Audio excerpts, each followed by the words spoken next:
Nana, Bukamanda ya Mandandanji da, Nalangu Baru, Nalangu Dandi, Nalangu Yonga. I welcome you to Mandandanji land, our country, our rivers and our mother. My name's Arron Blades. I'm a Mandandanji man from the Blonde River in southwest Queensland. I'm out here today with SQ Landscapes doing a film on Brigalow and the significance of it to the Mandandanji people.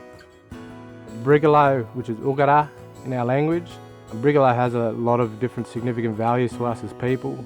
Its ability to grow within the clumps that it does and create its own reservoir systems underneath, which helps to sustain and hold water.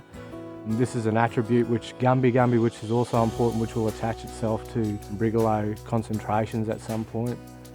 The Brigalow is a dominant tree, so we would call that a parent tree. And part of the parent responsibility is to provide for what sits under the tree. It's a very unique and versatile plant, very important to the ecosystem in Mandandanji country. The wood is used for a number of purposes, from making wangals, the boomerang, through to digging sticks, which the women would use for digging yams and food, for example. I think a lot of the first thing that comes to hand is when people think of Brigalow is cattle camps.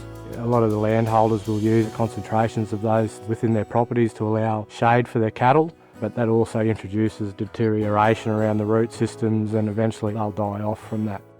When we talk about cattle camps, you've got to think, not only those animals will use it, our kangaroos, our ngartagu, the Nyiran on our country, which is the emu. These animals also need shade and sustenance. If they come across areas like that and cattle have overwhelmed them, then they're forced to move on to find other sources of shade or food or water. If issues like that are attaining, then we'll have a big problem with our natives as well.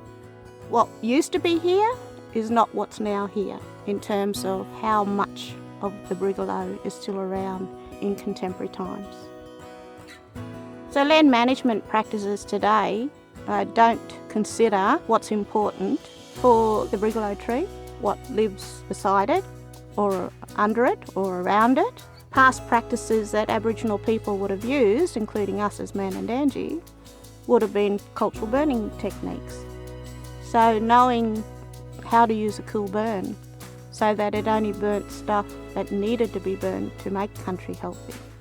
From a Mandandanji standpoint, I think moving together, it's all about partnerships and how we move together in society. We have a wealth of knowledge on how our people manage this land and did it quite successfully. And I think it's time for us to come together as communities and really discuss on how best we start to manage our land and look to the future for our next generations. If we work together, we can get things back to being good for what's on country, but also good for those of us that take from country. When country is healthy, we are healthy. To look after ourselves is to look after our country and what lives on country.